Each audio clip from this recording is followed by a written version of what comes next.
बिस्मिल्लाहिर्रहमानिर्रहीम। अस्सलाम वालेकुम स्टूडेंट्स, उम्मीद करती हूँ आप सब खैरियत से होंगे। सो हमारे साथ फिर Nawaz and I am a physiotherapy student और आज हम लोग इस वीडियो में पढ़ने जा रहे हैं क्लेविकल बोन की एनाटॉमी। इस क्लेविकल बोन को कोलर बोन भी कहा जाता है, इसके अलावा इसको ब्यूटी बोन भी कहा जाता है। और अगर हम इसके शेप की बात करें तो ये हमारे पास एस शेप्ड बोन होती है। ठीक, क्लेविकल बोन को जब भी हम पकड़ते हैं ना, चाहे वो ओस्पी के लिए पकड़े चाहे वाइवा देने के लिए पकड़े, तो हमने सबसे पहले उसको देखना होता है, उसका साइड डिटर्मिनेशन करनी होती है कि राइट साइड की बोन है लेफ्ट साइड की बोन है। किस तरह से हम देखेंगे, हमने पहले उसका सुपीरियर व्यू देखना है, देन उसका इंफीरियर व्यू देखना है, फिर हमने पता लगाना है कि ये हमारी राइट साइड की बोन है या लेफ्ट साइड की बोन है। ठीक है, या आपको जो ऊपर वाला व्यू नजर आ रहा है ये सुपीरियर व्यू है और नीचे वाला आपको जो नजर आ रहा है वो इंफीरियर व्यू है। तो बात करते हैं सबसे पहले हम सुपीरियर व्यू की। सुपीरियर व्यू जो होता है ना, इसके ऊपर सिर्फ और सिर्फ स्किन मौजूद होती है और आप उसको इजिली पाल्पेट कर सकते हो। ठीक, इसमें कोई भी मसल्स नहीं लग रहा होता या वहां से कोई भी मसल ओरिजिन नहीं कर रहा होता, ना तो इसके अंदर लिगामेंट्स होते हैं, सिर्फ और सिर्फ स्किन होगी और आप इसको पाल्पेट कर सकते हो अपने फिंगर फेर के, अपना हाथ लगा के। सबसे पहले हम इसका देखते हैं मीडियल एंड। ये इसका मीडियल एंड है, यहाँ से लेकर यहाँ तक आपको इसका मीडियल एंड नजर आ रहा है। 2/3 पार्ट है ये। ठीक है, और यहाँ से लेकर यहाँ तक क्या है, 1/3 लेटरल एंड है। अब ये जो मिडिल एंड होता है ना, ये वाला, अगर आप इसका इंटीरियर साइड देखो तो ये बोन आपको एंटीरियरली कन्वेक्स नजर आ रही है और आप इसके 2/3 मीडियल पार्ट को इजीली पाल्पेट भी कर सकते हो। ठीक है, हाथ लगा के आप इसको देख सकते हो, आपको पाल्पेट हो रहा होता है, आपको फील हो रहा होता है, क्योंकि जो बोन है वो बाहर की तरफ है। इसके जो मीडियन जो एंटीरियर 2/3 पार्ट है ना, जो मीडियन 2/3 पार्ट है वो बाहर की तरफ होता है, आपको एंटीरियरली फील होता है कि बोन कन्वेक्स है एंटीरियरली। ठीक है, जबकि अगर आप इस लेटरल की बात करो ना, ये अगर आप इस लेटरल 1/3 की बात करो तो ये बोन यहाँ पे देखो अंदर की तरफ गई, यानी कि कनकेव है। ठीक है, यही वजह है कि ये एरिया आपको इतना ज़्यादा फील नहीं होता, सिर्फ आपको मिडिल पार्ट फील होगा। ठीक, तो हमने इसका देख लिया, मिडिल एंड 2/3 होता है, लेटरल इसका 1/3 होता है। जो मिडिल एंड होता है ये एंटीरियरली क्या होता है, कन्वेक्स होता है, इजिली पाल्पेबल होता है, जबकि जो लेटरल एंड है ये क्या होता है, कनकेव होता है एंटीरियरली, और उसको हम इतनी इजिली पाल्पेट नहीं कर सकते।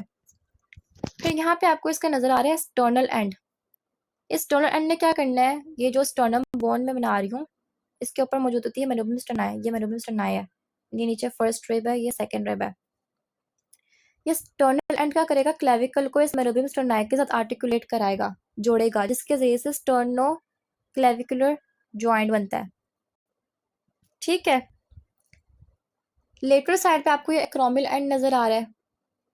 अगर हम इसकी उसकी बात करें तो ये हमारे पास होता है फ्लैट फ्रॉम अबव डाउनवर्ड। इसके अलावा इसमें मौजूद होता है एक ओरल फेसेट, जो कि क्या करता है, हमारे क्लेविकल को स्कैपुला के एक्रोमियल प्रोसेस के साथ आर्टिकुलेट करवा के एक्रोमियो क्लेविकुलर जॉइंट की फॉर्मेशन करता है।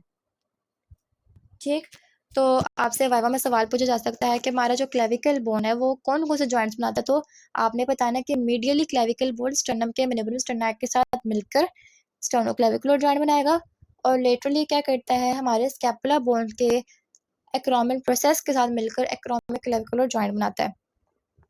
ठीक है, तो ये दो जॉइंट्स बन गए। देन उसके बाद आपको यहाँ पे इसकी बॉडी नजर आ रही है, कि आपको इसकी बॉडी नजर आएगी, चूंकि ये हमारे पास सुपीरियर व्यू है तो सुपीरियर व्यू होता है ऊपर की तरफ से राउंड और काफी ज्यादा स्मूथ होता है। ठीक है, देन ये कोनाइड ट्यूबरकल नजर आ रहा है, कि आपको सुपीरियर व्यू में भी दिखता है, आपको इन्फीरियर व्यू में भी दिखता है, तो हम इसको इन्फीरियर में भी स्टडी करते हैं। यहाँ पे सुपीरियर व्यू में हमने इसकी सारी चीजें देख ली हैं, बस हमें यही चीजें नजर आती हैं। इन्फीरियर व्यू की बात करें ना तो स्टर्नल एंड भी आपको नजर आ रहा है, हमने सुपीरियरली भी पढ़ लिया। स्टर्नल एंड के थोड़ा सा लेटरल और थोड़ा सा इन्फीरियर साइड पे आपको नजर आ रहा है इम्प्रेशन फॉर कोस्टोक्लेविकुलर लिगामेंट। इस कोस्टोक्लेविकुलर लिगामेंट ने क्या करना है, इसने हमारे क्लेविकल बोन को हमारे फर्स्ट कोस्टल कार्टिलेज के साथ, जो हमारी पहली रिब है ना, उसका जो कोस्टल कार्टिलेज है उसके साथ उसको आर्टिकुलेट करवाना है। फॉर एग्जांपल ये मैंने सुपीरियर व्यू बनाया, मतलब ये सुपीरियर व्यू है, यहाँ पे मैं वही स्टर्नम बना लेती हूँ, ये ऊपर मेंडिबल स्टर्न आया है, ये है फर्स्ट रिब। यहाँ पे इनफीरियरली हमारा कोस्टोक्लेविकुलर लिगामेंट मौजूद है, सपोज यहाँ पे मौजूद है। ठीक है, इस कोस्टोक्लेविकुलर लिगामेंट ने क्या करना है, हमारे क्लेविकल बोन को हमारी फर्स्ट रिब के कोस्टल कार्टिलेज के साथ, ये कार्टिलेज हो गया, इसके साथ आर्टिकुलेट करवाना होता है, मतलब आर्टिकुलेटली बाइंड करवाना होता है। और ये जो कोस्टोक्लेविकुलर लिगामेंट है ये बहुत ज्यादा स्ट्रॉन्गेस्ट लिगामेंट है हमारी क्लेविकल का। ठीक, तो इसका क्या काम है, इसने हमारी क्लेविकल बोन को फर्स्ट कोस्टल कार्टिलेज के साथ बाइंड करवाना होता है। देन ये आपको दिख रहा है कोनॉइड टुबरकल, इस कोनॉइड टुबरकल के ऊपर कोनॉइड लिगामेंट लग रहा होता है, ठीक है, तो आपने ये याद रखना है। इसके अलावा हमें इनफीरियरली कुछ ट्रेपेजॉइडल लाइंस नजर आ रही होती हैं, क्या ट्रेपेजॉइडल लाइंस है, इस ट्रेपेजॉइडल लाइंस के ऊपर आके हमारा जो ट्रेपेजॉइड लिगामेंट है वो लग रहा होता है। आप बोन को पकड़ते हो ना तो आपको फील हो रहा होता है ट्रेपेजॉइडल लाइंस, ठीक है।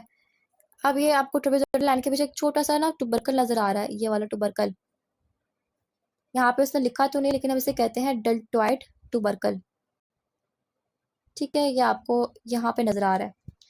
ये डेल्टॉइड टुबरकल, यहाँ पे क्या होता है कि हमारा जो डेल्टॉइड मसल है ना वो यहाँ से ओरिजिनेट कर रहा होता है, यहाँ से निकल रहा होता है, ठीक है। तो ये आपने याद रखना है कि यहाँ पे डेल्टॉइड टुबरकल भी मौजूद होता है, आपको बोन पे नजर भी आता है। एक कोनार्ड टुबरकल आपको नजर आएगा, ठीक है, वो काफी मतलब एलिवेटेड टुबरकल है, और एक आपको क्या नजर आता है, डेल्टॉइड टुबरकल नजर आता है, और एंड पे वही आपको एक्रोमियल एंड नजर आ रहा है, आपको उसका फंक्शन भी पता है, ठीक है। तो ये हमारे पास कुछ बॉनी लैंडमार्क्स, हमने सुपीरियर व्यू में देखा, सुपीरियर व्यू जो होता है उसके ऊपर सिर्फ और सिर्फ स्किन मौजूद होती है, कोई मसल कोई लिगामेंट नहीं होता, जबकि जो इन्फीरियर व्यू है इसकी इंपॉर्टेंस इसलिए है क्योंकि इन्फीरियर व्यू में हमें लिगामेंट्स भी देखने को मिलते हैं और हमें यहाँ पे एक मसल भी देखने को मिलता है, ठीक। तो ये क्लेविकल बोन है, हमने इसके बोन लैंडमार्क्स वगैरह देख लिए। इसके अलावा अगर हम देखें तो क्लेविकल बोन के फ्रैक्चर्स को हम स्टडी कर लेते हैं। तो बेसिकली 5 to 10% जो हमारा क्लेविकल बोन है ना यहाँ पे फ्रैक्चर्स अकर होते हैं, क्योंकि जाहिर सी बात है जो क्लेविकल बोन है ये थोड़ी सी वीक है, ठीक है। और इसकी एक इम्पोर्टेंट बात ये है कि उसकी ओसिफिकेशन होती है ना वो हमारी फीटल लाइफ में, मतलब during the 5th week of pregnancy इसकी ओसिफिकेशन स्टार्ट हो जाती है, ठीक है, स्टार्ट होती है। और जब बंदा पैदा होने के बाद 25-26 साल का हो जाता है ना तब उसकी ओसिफिकेशन खत्म हो जाती है, ठीक है, मतलब बोन ओसिफाई नहीं होगी 25-26 साल के बाद।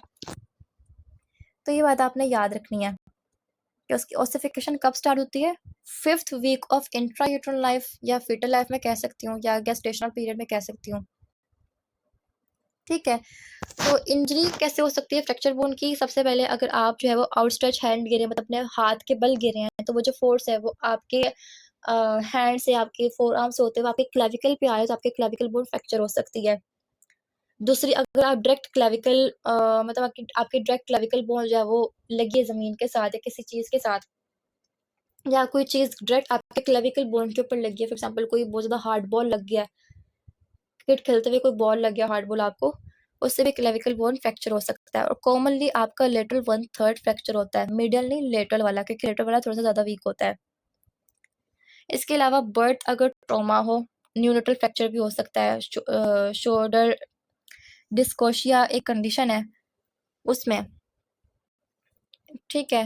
तो ये बात आपने याद रखनी है वाइवा पॉइंट ऑफ व्यू से भी, और अगर लॉन्ग क्वेश्चन में आएगा तो आप इसकी डायग्राम बना के ये सारी चीज़ें लिख सकते हो, बहुत ज़्यादा मतलब आपका 20 मार्क्स का कोई लॉन्ग क्वेश्चन आ गया ना तो 20 मार्क्स के हिसाब से ये सारा कुछ लिख लोगे तो आपको अच्छे नंबर मिल जाएंगे, और वाइवा पॉइंट ऑफ व्यू से भी ये चीज़ें बहुत ज़्यादा इंपॉर्टेंट है, ठीक है। तो यहाँ पे मैं वीडियो को एंड करती हूँ क्योंकि वीडियो बहुत ज़्यादा लंबी होती जा रही है।